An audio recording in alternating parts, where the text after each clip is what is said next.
Hello, my name is Sam Moon and I'm here today with Sri M. And today we want to talk a little bit about consciousness and the mathematical framework that I've been thinking about that underlies consciousness and what the parallels there are between consciousness and the mathematics and the Upanishads. So first I wanted to say thank you, Sri M, for taking time out of your busy day to sit down with me and sit down with me on discussing this topic together. Hi Sam. Thank you. Okay, thank you. I'm sure your time is also valuable. Thank you. Not as valuable as yours. To begin the discussion, I actually wanted to discuss a little bit about the journey, how the journey for me started, thinking about consciousness and how it brought me over to India and ultimately to find you to discuss this topic with you. So for me, my journey actually began when I was studying artificial intelligence back in Canada.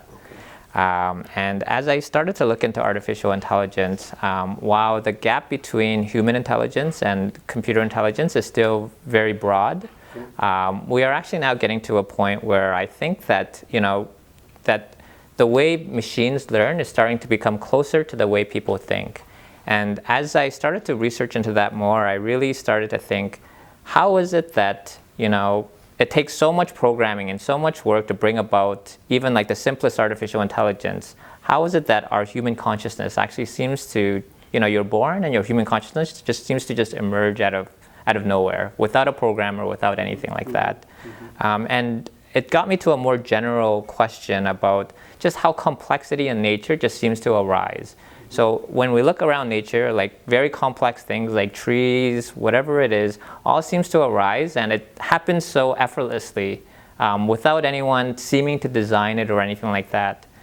So the mathematics that I looked at, which, that many people have been looking at now to kind of explain this, this complexity that arises in nature is the mathematics of fractal geometry. Of what? Of fractal geometry. Fractal geometry. Okay. What does that mean?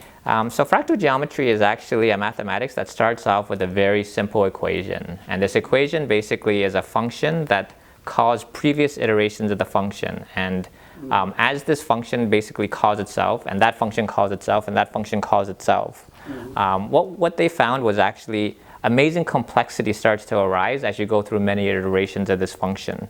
Now, this recursive process, I'll talk a little bit later in the interview. But the part I wanted to talk about with you for now was one of the principles that arises out of fractal geometry is this principle of self-similarity. Oh? Self-similarity.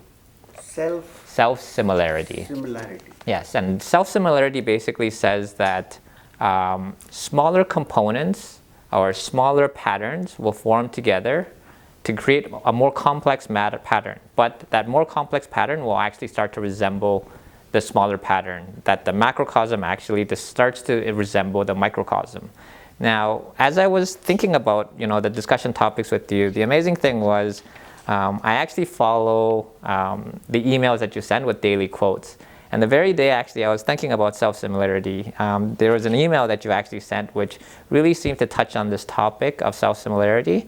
And I'll read the quote for the viewers here so they can hear it as well. And it basically said, in the ancient texts, anything that is described universally in the macrocosm will also be linked to something in the microcosm, the human system. The root of the aswatha tree is the bottom of the spine in the human system, while the top is the head and is called the kailash. My Indian pronunciations are maybe a little off. Where the Mahadeva sits. The main trunk is the spinal cord. The nerves that radiate are the branches. The organs to which they go and operate are the leaves. And the different centers or a cluster where certain operations take place are the chakras. Now, when I hear this, it almost seems like embedded within the Upanishads is this concept of self-similarity where you see things in the macro world which start to resemble things in the micro world. So I was hoping that maybe you could talk a little bit about this, what the context of this was and where this ancient teaching came from. I don't know much about fractal geometry, but I seem to get an idea what you're trying to say, that from a simplest of forms come more complex forms, and even however complex they become, they still reflect the simplicity of. I think that's roughly what I grasped. Okay. So now, of course, in the mail somewhere in the internet, I had discussed about the Ashwatha tree and so on. We'll keep it away for some time and go to the Upanishads, because you said, how do Upanishads come into this? And how ancient they are is difficult to say. Right. Because I personally believe, and also many others believe, that Upanishads are kind of ageless, because nobody can really, it's prehistoric. It's not an historical period of time that we know of. Yes, yes. But at some point, this guy called Vyasa, well, it's not good to call him guy, but this person called Vyasa, he compiled the various theorems and proofs and everything in Vedanta, in the system, in the Vedas, into a kind of, he compiled 4 Vedas. So that is the earliest we can go. Beyond that we don't know. It was all scattered. So he composed it. In fact, the word Vyasa means composer. Yes. In fact, a lot of the teachings, they were probably just passed down verbally before. Yes, verbally. Yes. So even Vyasa didn't write. There was no writing. It was verbal. Yes. Okay. Now this has an advantage and disadvantage, both. Yes. When there are verbal teachings, people's memories improve. They like to learn. They keep. But the disadvantage is that others can't read. Right. Those who don't. Right. Yeah. And as they pass, then... Yeah. And also these are called Shruti because it's something to be heard, not something to be read. Right. Because, see, when you read, then you can go back and think about it and try to come to your own conclusion. But when we are listening directly to something which is being said, there is no time for all that. Right. Either you click or you don't. Right. So, okay. So now the Upanishads form the core of the Vedas. They are the core, they're called Vedanta, they are the essence of the Upanishads. Now coming to your point, which you were discussing, there is a beautiful sloka which comes from the Upanishads. It's actually chanted at the beginning of one of the Upanishads. And the sloka is very interesting. It says, let me say it first, Purnamada. Purnamidam. Purnat Purnamaduchyate. Purnasya Purnamataya. Purnameva Vashishyate. It's very interesting because first it starts by saying Purnamada. That is complete. You can say complete or full, whichever way you want to say. That is full or that is complete. Purnam Ada. Purna is the word. Purnam idam. But then the good news is not only is that complete, this is also complete.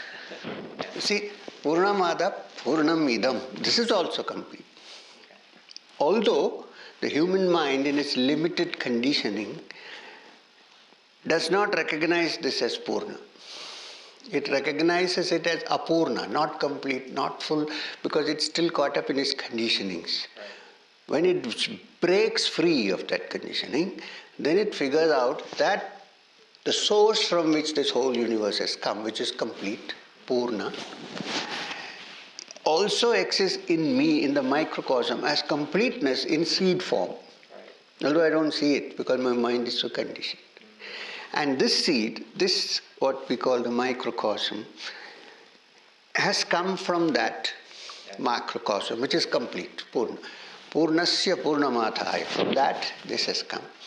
And then, even if this has come from that doesn't lose anything, it always remains complete. Purnameva Vashishyate, it's always complete. Now, this is the Upanishadic statement. The nearest you can go in physical science to this statement is Einstein. When he said that energy can neither be created nor destroyed, but it can only change from one form to another. So that's the law of thermodynamics, basically. Yes. So this is the nearest in physical science that you can go to. But the Upanishad talks not only about physical science, it talks about the entire essence of physical matter, ideas, mind, consciousness, and so on. Right. So in the ultimate essence, it is complete. Yes. But this is also complete. What you see is also complete, but we don't see it as complete because of our conditionings and limitation of our organs of perception.